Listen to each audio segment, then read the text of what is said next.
Salutations once again to the Truth Core, whoever and wherever you may be on the planet.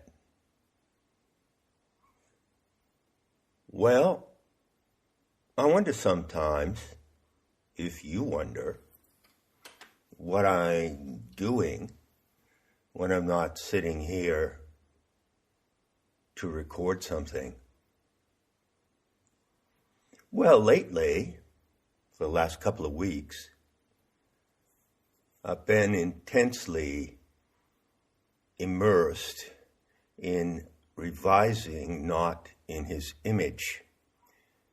That book came out in November of 2006, so 2021 is the 15th anniversary. And we'll see.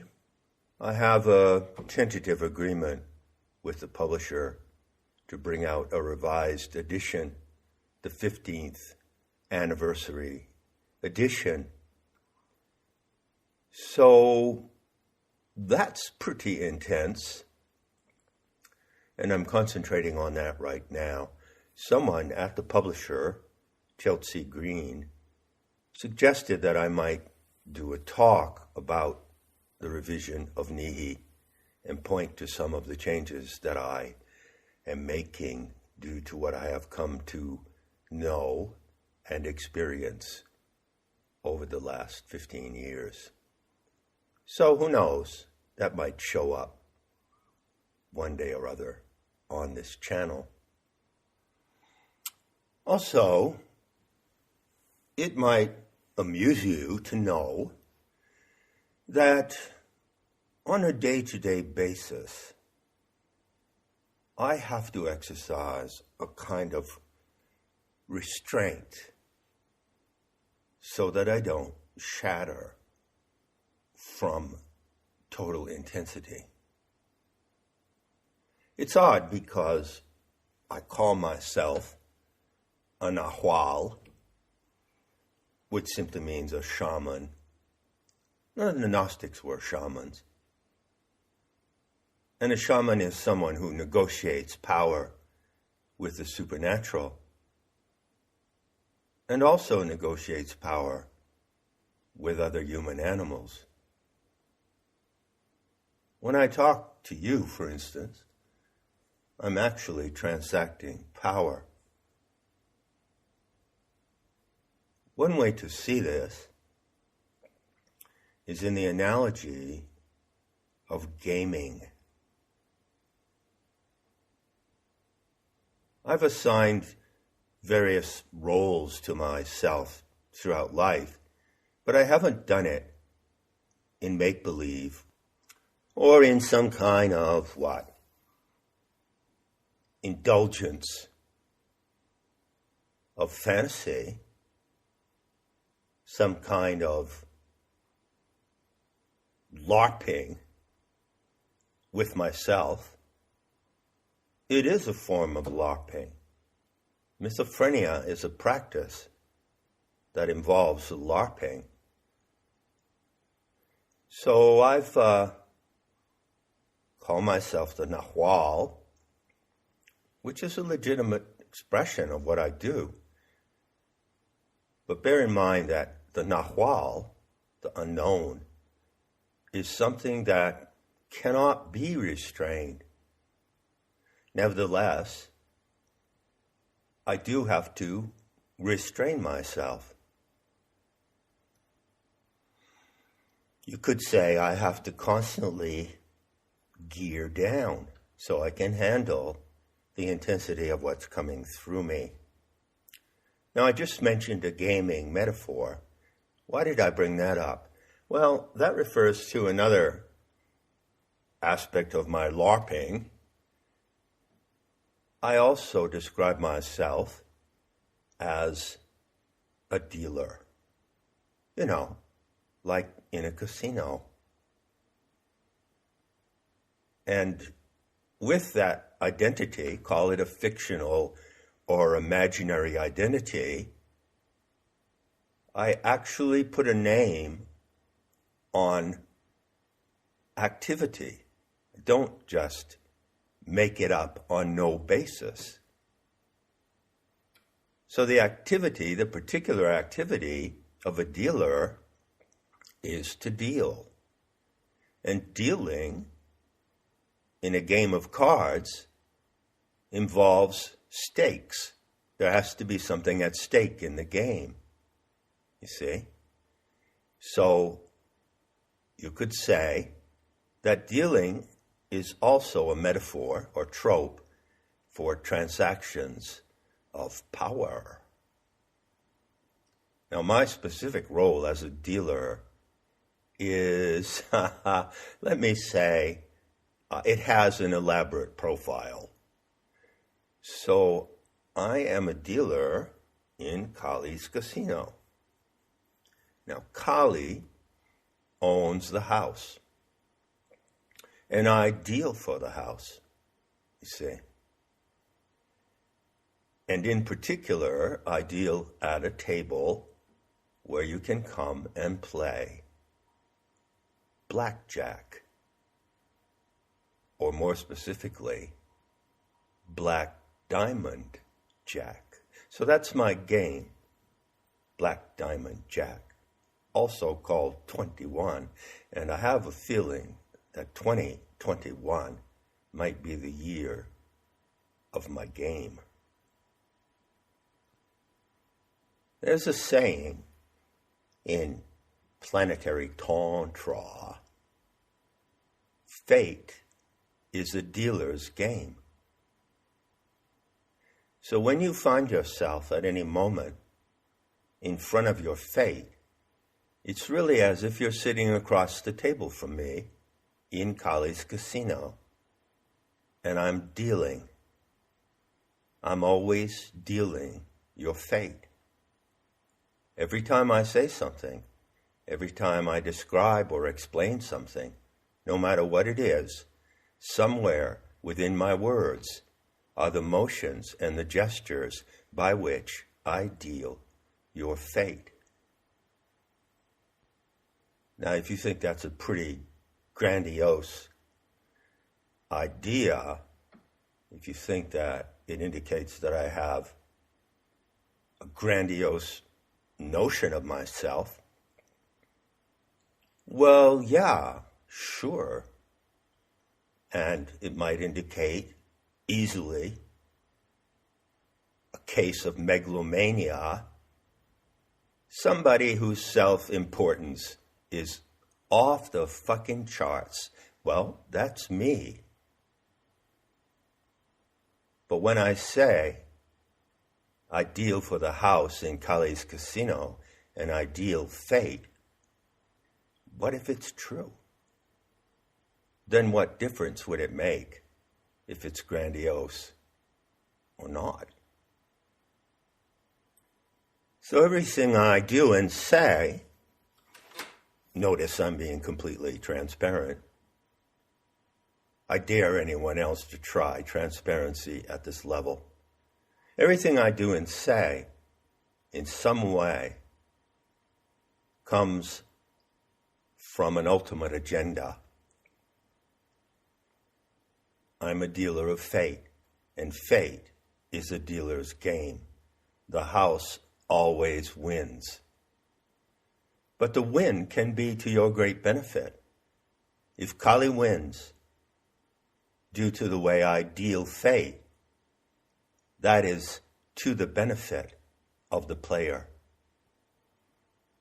Sorcery can be an intricate affair, as Don Juan said to Castaneda. But why am I on this jag? Well, what I'm doing now is what I said, what I explained a moment ago.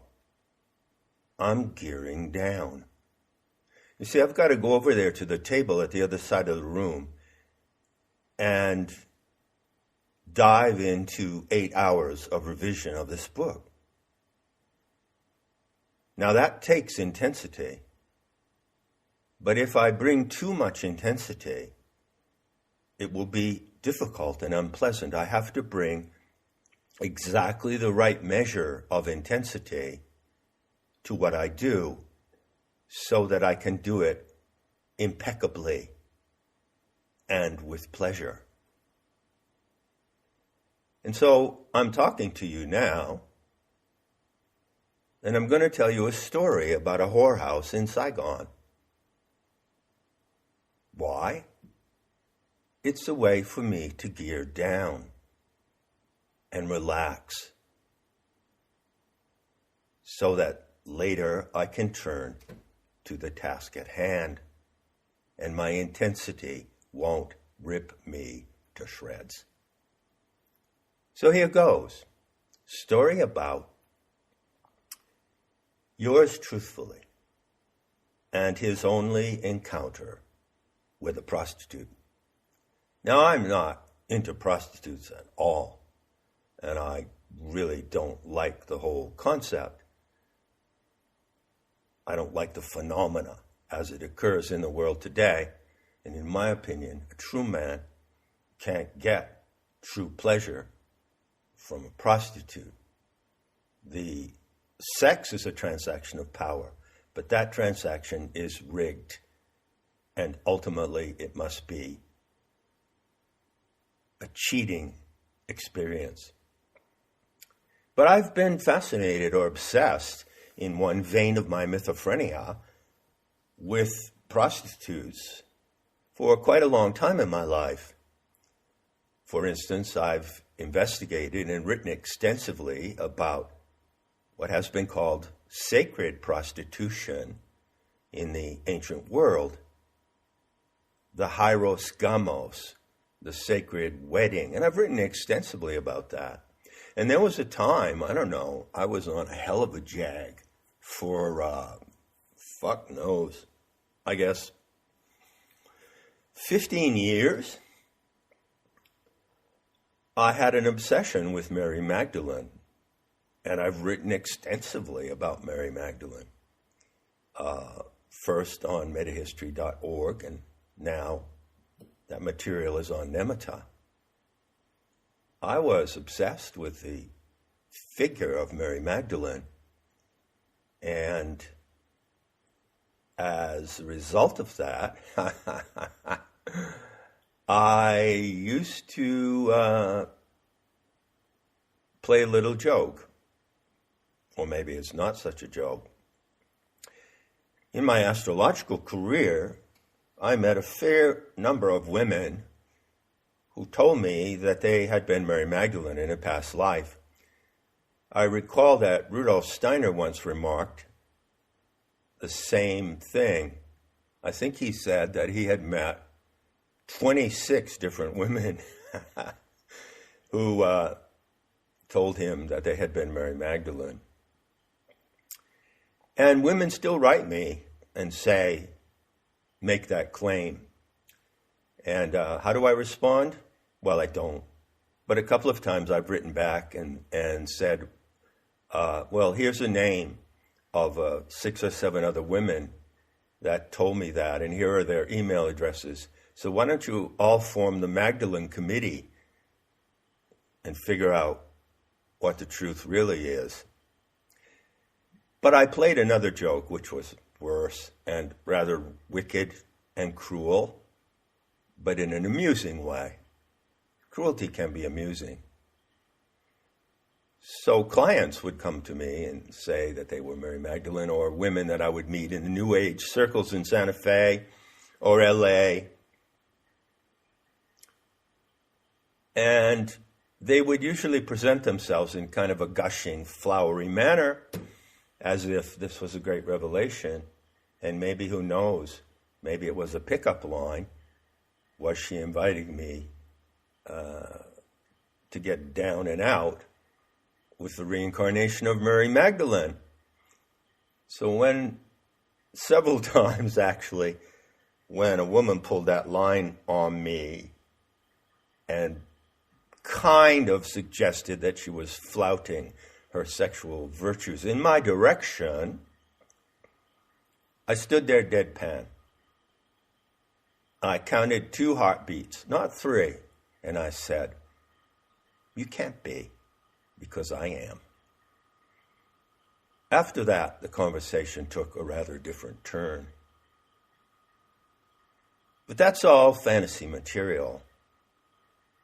And what I'm going to tell you now is about a real prostitute that I met once in Saigon during the Vietnamese War. Now, I was not there as a soldier. In fact, I was a draft dodger running around the Far East.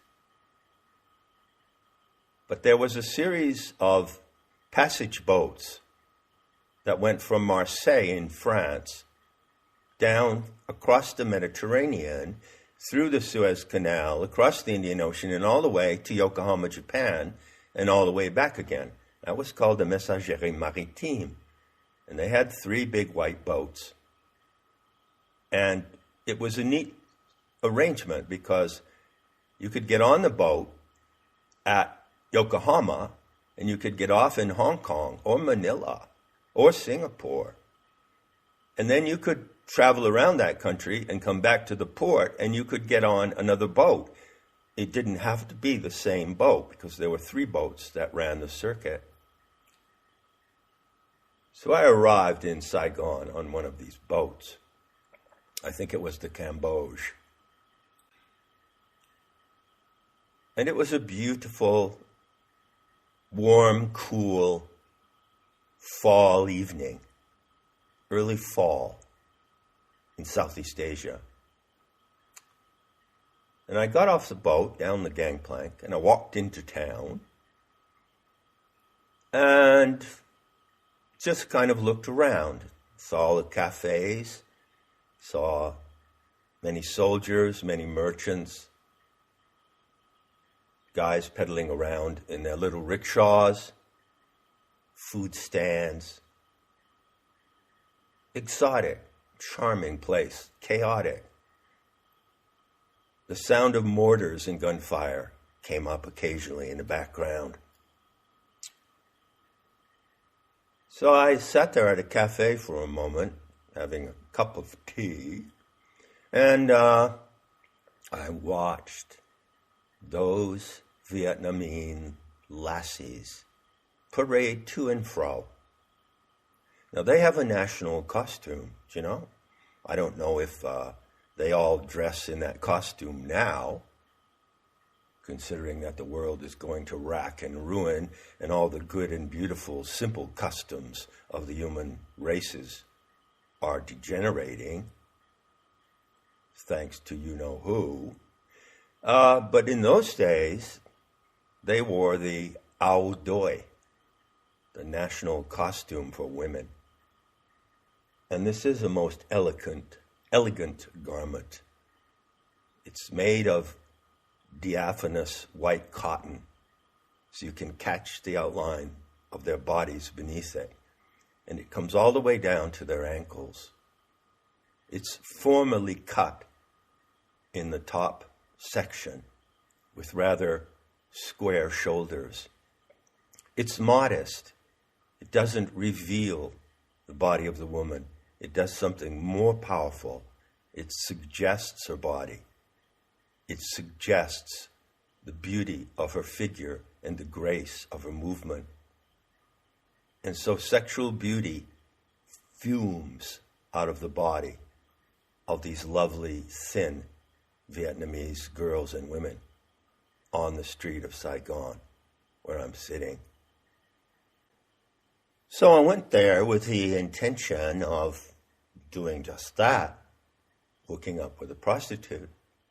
And of course, that intention can be read very clearly in certain social situations.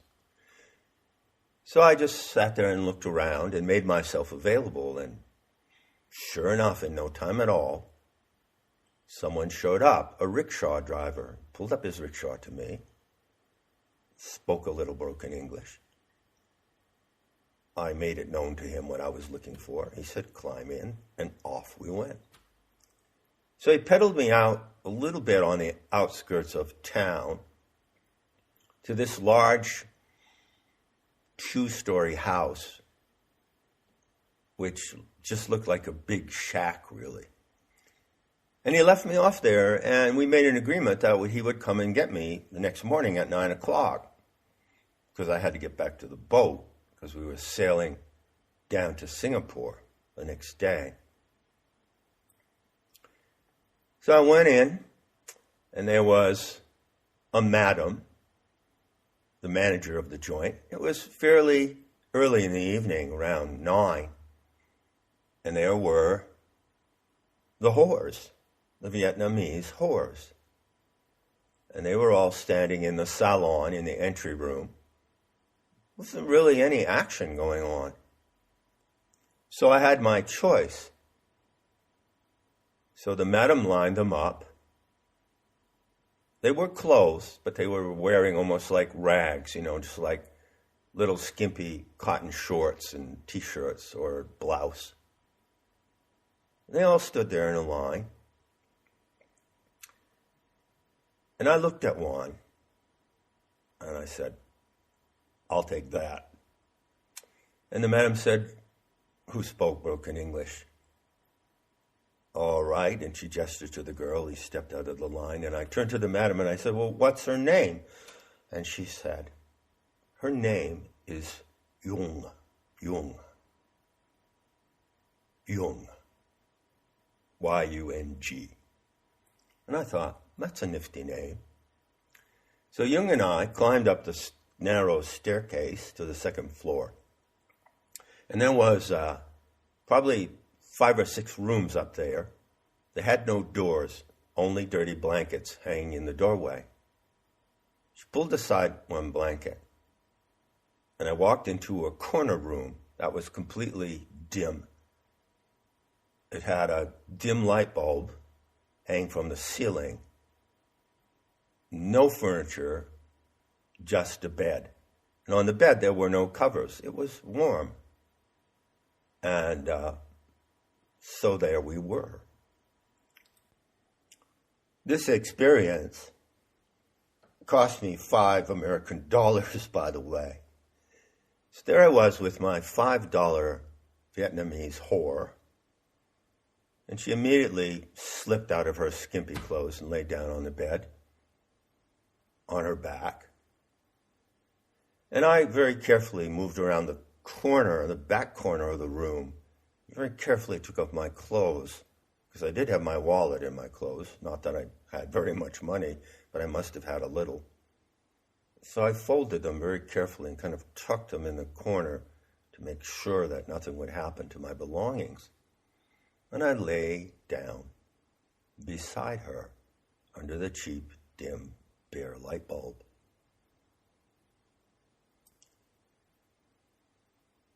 Now, in those days, I didn't know how to handle a woman. I was only 20.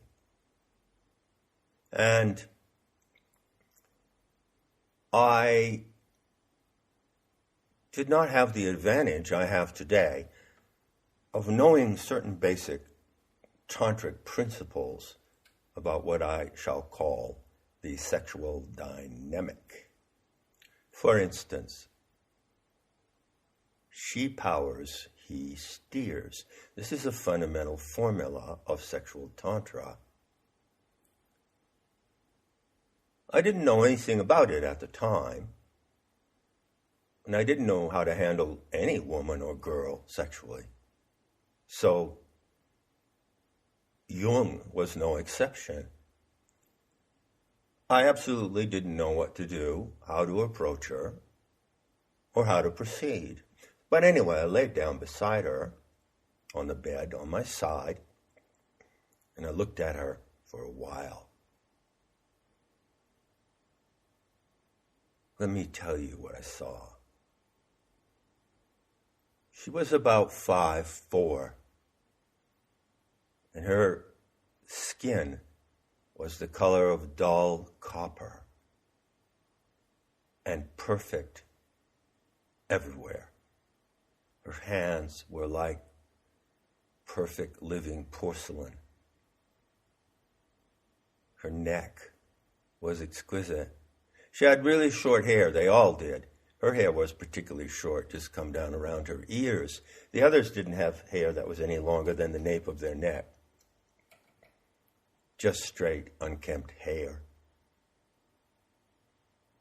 She had that kind of flat face, very accentuated, narrowed ovals for eyes, exquisite ears. And she was shapely, young and shapely, and lovely from top to toes. Now, my Rigpa prompts me to wonder what age she was, and you might be thinking that she was pretty young. Now, I have to tell you that I have absolutely no pedophilic tendencies. On the contrary, my prescription for pedophilia is death. I have a solution, final solution for the plague of pedophilia on this world, and I can give it to you in 2 words. Fish food. If I had my way, I'd herd them up in a truck, drive them onto one of those huge transport planes they use to drop off food supplies to starving Africans, fly it out over the Atlantic, and dump them. No negotiation and no mercy. And I am certain that if she had been inappropriately young, I would have sensed it, and it would have deterred me. But you know, these Oriental women can look young, even into their 30s, 40s, even into their 50s. It's astounding. Japanese women, Chinese women, in some cases, it's very difficult to tell what age they are.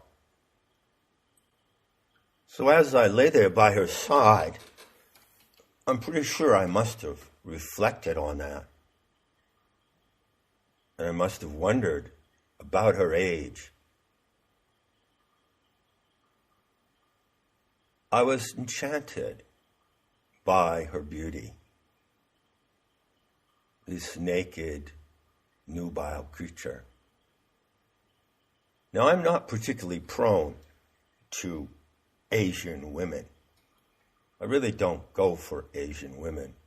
I prefer women of my own race and races. But there are exceptions. And there are examples, classical examples of Asian female beauty, which I think you would agree are absolutely breathtaking.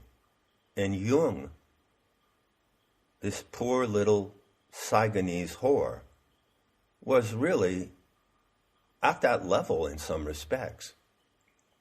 During the time that I spent in Asia, I looked at the women a lot.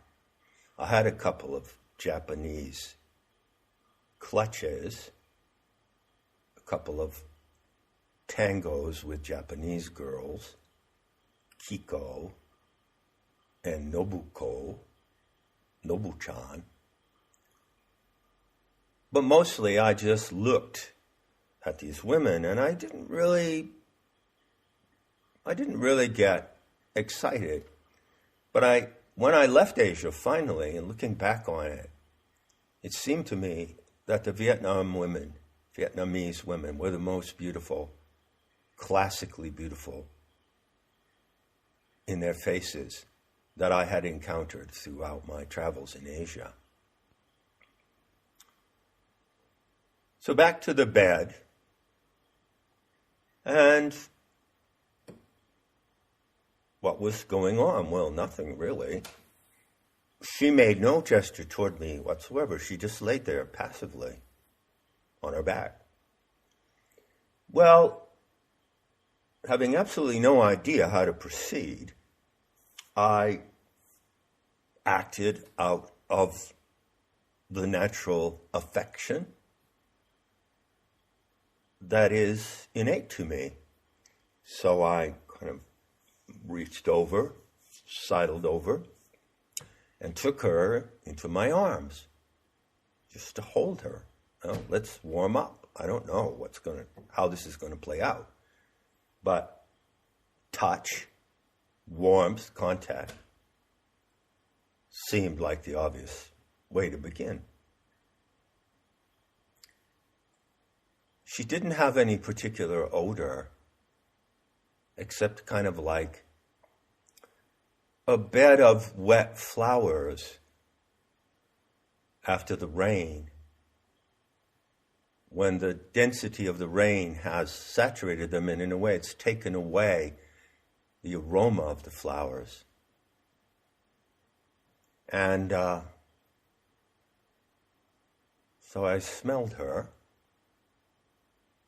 neck and just nestled her into my arms, and guess what? This I remember so vividly. She was as cold as a snake. Now, I happen to like snakes, and I would probably have a snake, like a pet boa, if I didn't have other animals. I really do like snakes, and I like the feel of a snake, that cold-blooded,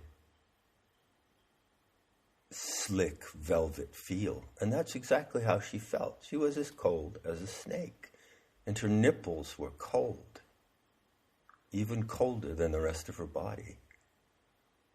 So I kind of nestled her and, made some pathetic gestures. But they were gestures of affection, which were completely inappropriate to the situation. Obviously, she was expecting me to do something to her, which I was not prepared to do without any signs of response. She powers, he steers. You see, in the tantric principle of sex, overpowering the woman is totally inappropriate, because the woman is the ground of power, Shakti. And the role of the man is to steer the power. But in order for the man to steer the woman's power, which she can't handle on her own when it gets released into high intensities of pleasure, in order for the man to steer the woman through her own throes of pleasure, she has to offer her power. And obviously, Jung was offering nothing. So nothing happened. I just couldn't proceed. There was no possible way. And so I just stayed there. And I held her in my arms for a while. And I kept gazing at her skin. Dull, burnished copper. And all the details of her. Every detail of her. And I put myself into a kind of a trance. And in that way, I guess you could say, I endeavored to profit from my investment of $5. And I stayed there all night. Now, I don't recall if she stayed with me. Probably not. I think at some point she got up and went downstairs and probably was handed off to other customers. But I stayed there in that room all evening. And it was a quiet evening, except for the noise, occasional noise of mortars in the distance, and some rat-a-tat-tat of automatic gunfire around the house, not too close. Now, at one moment, must have been close to midnight or later, I heard a big commotion downstairs. And apparently some customers had come in. I didn't see them, but I gathered that it was a squad of grunts who had gotten off duty, and they decided to hit the whorehouse before they went back to their tents. And so 5 or 6 soldiers came in. I did glimpse one of them. They were in battle gear. They had everything, weapons. They had backpacks, and they scrambled into these different rooms. They made a hell of a noise climbing up the stairs. These were big men, and then each one of them went off into one of the side rooms, which I say had no doors, just dirty blankets hanging in the doorway. And they proceeded to consort with these whores. And it was quite a raucous event. The thumping and the moaning and the grunting was hilarious. And it went on nonstop, and it was loud. And it went on for about, half an hour or so. Quite entertaining. And then it got all calm. And then the morning came. I guess I might have slept a little. Somehow I knew what time it was. I don't know how. I've never worn a watch in my life. But I had to find out. I guess I went downstairs to find out what time it was so that I could keep my appointment with the rickshaw driver and get back to the boat. So it was really, really quiet. It was just a little after dawn. Put on my clothes, and I walked down the stairs back to the salon. And there, the madam was nowhere to be seen. There was kind of a kitchen corner with pots and a gas lighting stove or something. It was a shambles. And against one wall of the salon was a large platform. It wasn't a bed. It was a platform, I'd say. It's 8 by 10 feet. It had a mattress on it, some shabby blankets scattered around, and pillows. And on that platform, there lay, before my eyes, the 5 Vietnamese whores sleeping. And they were all sleeping on top of each other, with their arms at different crazy angles, their arms akimbo, their legs twisted, their butts in one direction or another, their heads, sometimes one head on another's shoulder, one head on another's derrière. And I went over and stood there, and I thought, they look just like a litter of pigs. And I walked up very close, and I looked down at them. They were all sleeping sound. Not one of them stirred. A heap of 5 Vietnamese whores.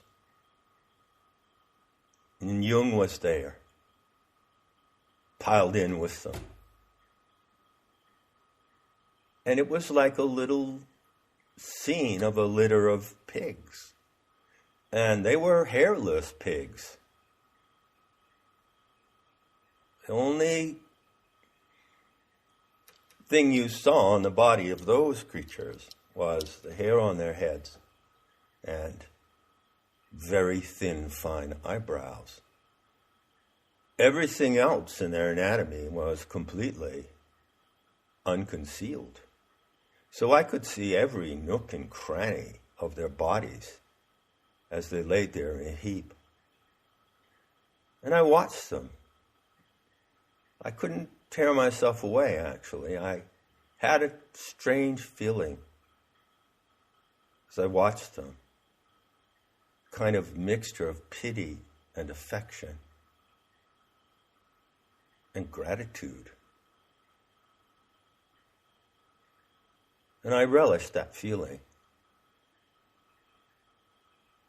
Then I walked outside and stood on the porch.